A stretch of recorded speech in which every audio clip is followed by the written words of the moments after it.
So some people study dependent origination. It is not here in our country. Some people understand the teaching of dependent origination.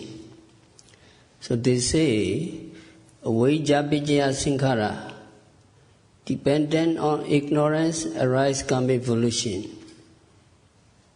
Sankhara Vijaya Vijnana, dependent on karmic evolution. So how many types of karma? Punyabi, apunyabi, and aninja, be sankhara. Or wholesome or unwholesome karma evolution, consciousness arise.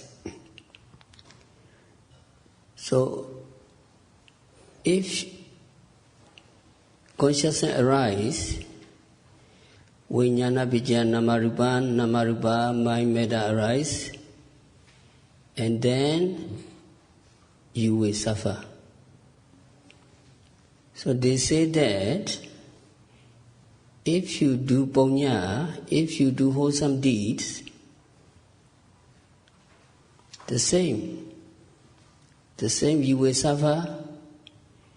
If you observe morality, if you do charity, if you practice meditation, that will lead to vijnana, and then namarupa arise, and then dukkha domanassa upayasa sambhavanti.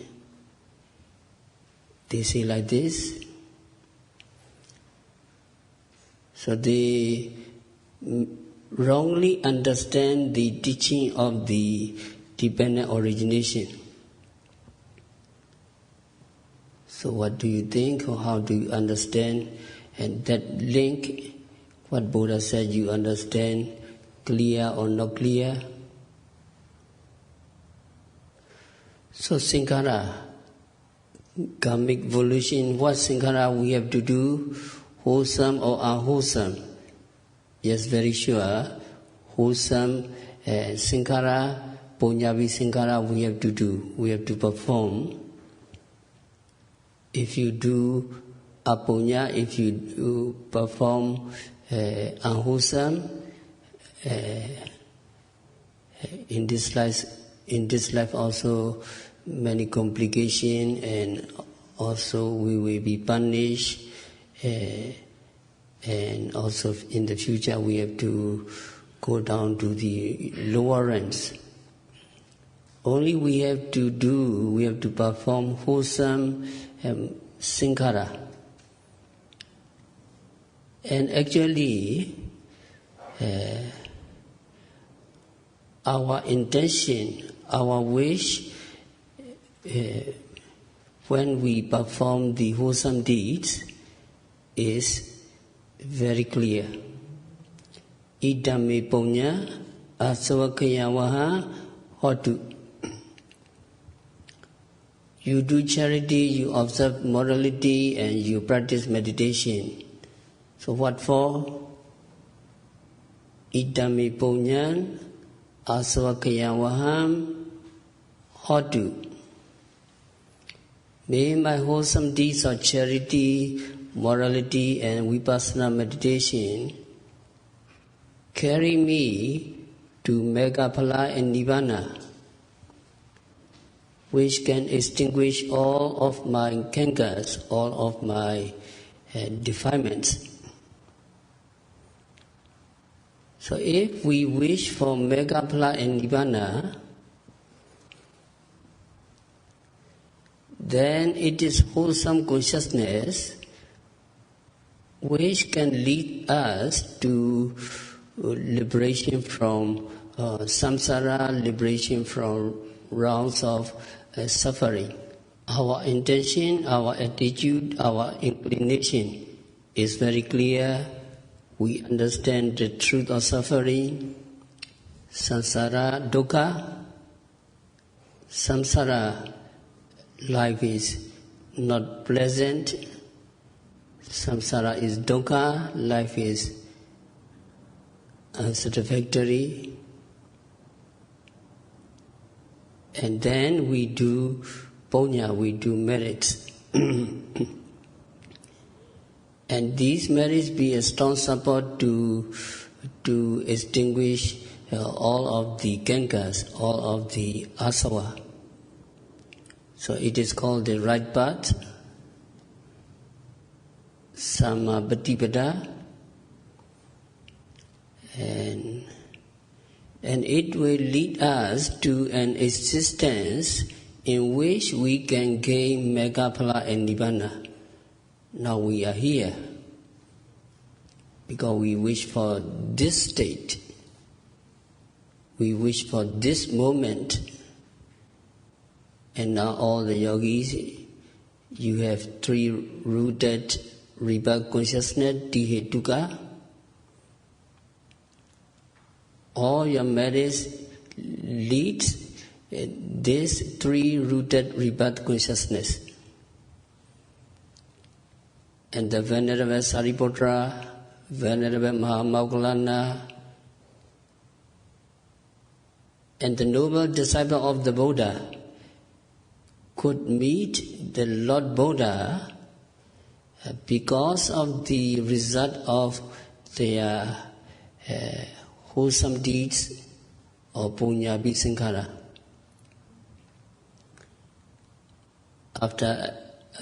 After attaining arhatship, they enter into Nibbana, and in the case of Paticca Buddhas, the result of this three-rooted rebirth consciousness has the power to cause them to become silent Buddha or Paticca Buddha in their final existence. And because of this wholesome karma, Paticca Buddha, silent Buddhas can become enlightened silent Buddhas. And how about our Bodhisattva wish? Our Bodhisattva wish a little bit different. Not ordinary idami punya nibbana sabijya hodu. Bodhisattva wish idami punya sabinyuta jnanasa pacaya hodu. So Bodhisattva wish for sabinyuta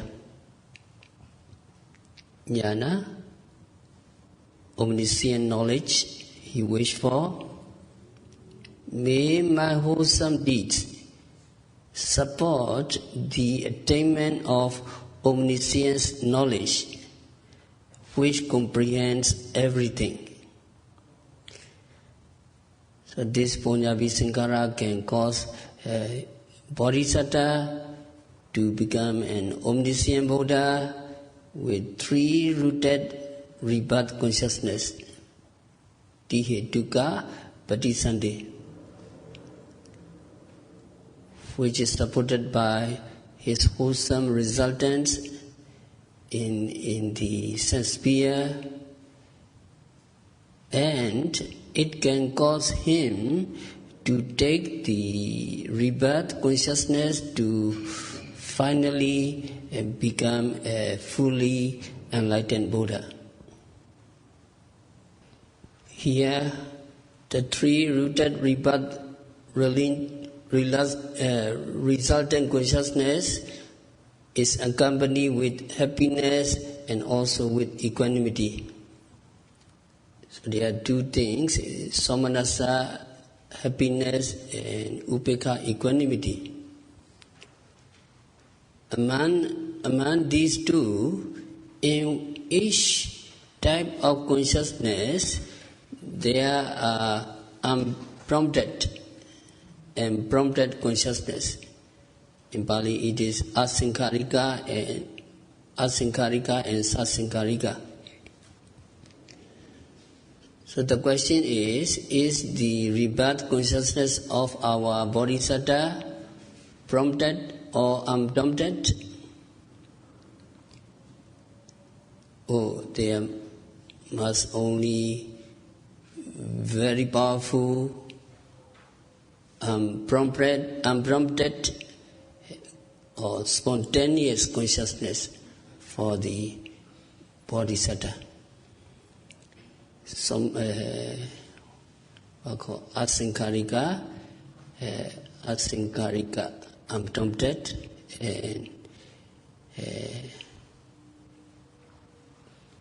Jnana Samyutta, three-rooted for bodhisattva. And regarding whether the rebirth consciousness is accompanied with happiness or with equanimity. So there are two teacher views. The first one is the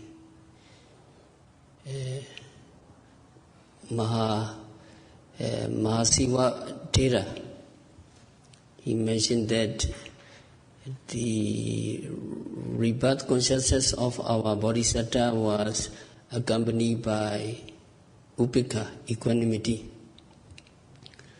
So Mahasiva Thera mentioned that the bodhisattva's mind is very profound and firm. He has no happiness which appears as joy. There is only deep equanimity for the bodhisattva. So he said that it more suitable for the bodhisattva took rebirth consciousness accompanied with equanimity, upekkha. This consciousness, which is the result of wholesome deeds, accompanied with upekkha, is higher than those accompanied with happiness.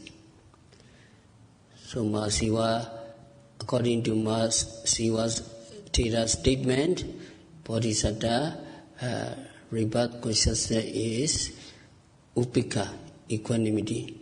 But another teacher, the ancient commentators say that the rebirth consciousness of our bodhisattva is accompanied with somanasa, happiness.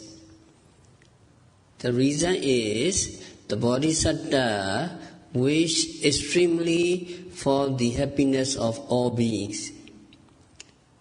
Bodhisattva has very strong metta, and the state of mind with strong metta is always associated with happiness. So, preceded by metta jhana, the bodhisattva took the rebirth consciousness caused by the wholesome deeds of metta in the sun sphere, accompanied with happiness, which is similar to the resultant consciousness. So two teacher view, up to you. If you like a bodhisattva rebirth consciousness is somanasa or upekkha, up to you. So bodhisattva wish for the happiness of all beings, and he practiced loving kindness, and he very easily forgive for others. So here one story, Buddha told the story. At one time Buddha was dwelling at the bamboo grove, and he told this story of one of his past lives. Because in this present life, his cousin Devadatta tried to harm Buddha by throwing a stone at the Buddha. So regarding this, Buddha told the story. So long ago, there was a very wicked man. He was a farmer. He was plowing his field with his oxen. After some time, he let his oxen loose and began digging with his spade. And the oxen grazing here and there, and they gradually stray away into the deep forest. When the time was getting late, the man set aside his spade and looked around his oxen. He did not find. Now he realized, oh, my oxen had all disappeared into the deep forest. So he became very distressed. So he ran into the forest searching for his oxen. So in the forest, he lost his way and wandered about for 7 days without any food.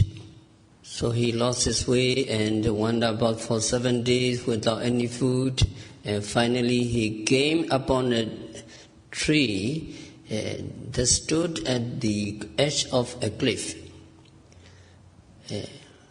Maybe this persimmon tree. The persimmon tree was full of ripe fruits, and the branch are not very strong. And that man first picked up the fruits and ate the fruits that had fallen on the ground. But he was unsatisfied, so he decided to climb the tree to pick more fruits to eat. So he climbed up the tree, but the branch below him suddenly broke, and then he fell into a very deep ravine. Very fortunately, there's water in the ravine. Very lucky man, the water in the ravine broke his fall and saved him from being crushed to death. But the man could not climb out of the ravine. So he had to spend 10 days trapped in the ravine. So the man had to spend 10 days trapped in the ravine. At the time, our Bodhisattva was born as a monkey king there. So on the 10th day, Bodhisattva, the monkey king, came by to eat the fruits from the tree. The monkey king heard the splashing noise below. What is that? He looked down into the ravine and saw a man splashing water. And the man looked at the monkey king and he requested, "Oh Monkey King, please help me. I'm trapped here for 10 days. So he told the monkey about how he fell down there. So the Monkey King was very compassionate to the poor man. So he took pity on the man. "Oh, don't worry, I will save you. But I have to test my strength to carry you. First, I have to test my strength by carrying a heavy stone So the Monkey King tried to test with heavy stone many times, and finally he believed he can save the man. So the Monkey King went down into the ravine to save the poor man. And then the Monkey King carried the man upon his back. So man, be careful, now we will jump out of the ravine. So with great effort, he managed to climb back up to the top. Now the Monkey King felt very, very tired after his great exertion, and then he wanted to take a rest. So he asked the man, "Oh, my friends, keep watch over me. I'm very tired and I want to take a rest." The Monkey King said, and then the monkey lay down, and very soon he fell fast asleep. So the man, who had not eaten in 10 days, at the moment he looked at the monkey, and evil thoughts arose in him. So evil vijnana, wicked vijnana, very evil thoughts. Now it is the right time to kill the monkey. If I kill the monkey and I will eat him, and then I will be full for days, and with a full belly I can surely find my way out of the forest. So very evil thoughts. So the wicked man took a big stone and hit the Monkey King on his head. But he did not have enough strength to kill the monkey. Only he broke his skull,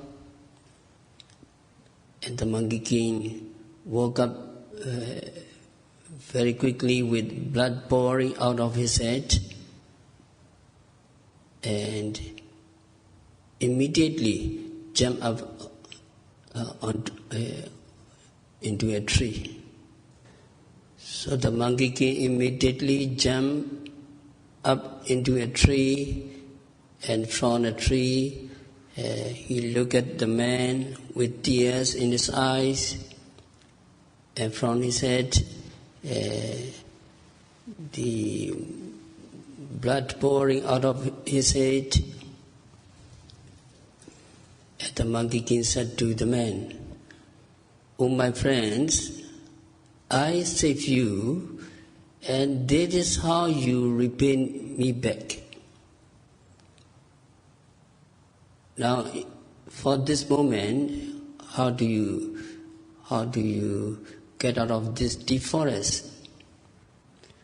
So the Monkey King don't say about his blood pouring. He concerned about the man to get out of this deep forest. But the Monkey King have no trust in the man. So how the Monkey King show the right way to get out of the forest.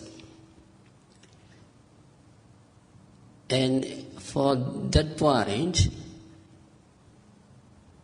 we need to understand our bodhisattva forgiveness. The person tried to harm you, but you forgive very easily, and then you have strong metta for other people. You concern about for other people, You don't say about your blood pouring. You concern about for the man to get out of the deep forest. So the Monkey King did not abandon the man because he was a noble being with great compassion, and he forgave very easily. So the Monkey King stayed up in the tree for safety, and from tree to tree he showed the man to get out of the deep forest, and the man have to follow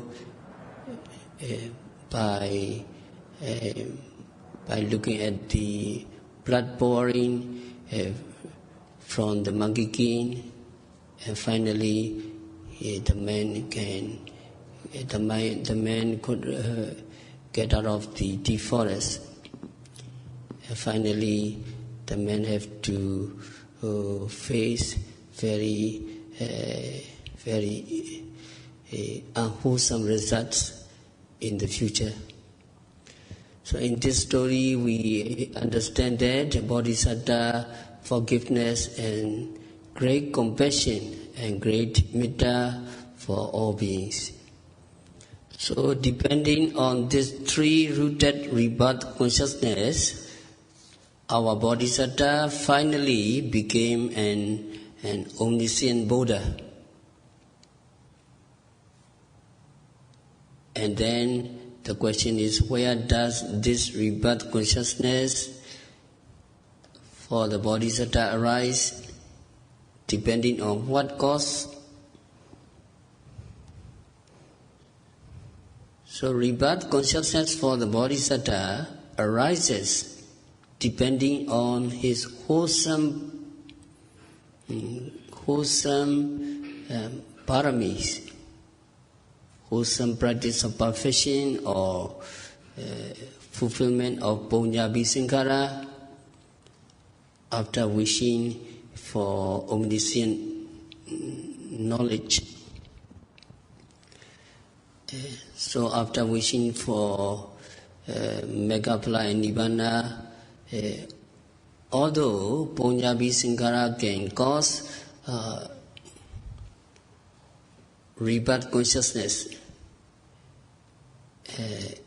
it will not lead to suffering in samsara.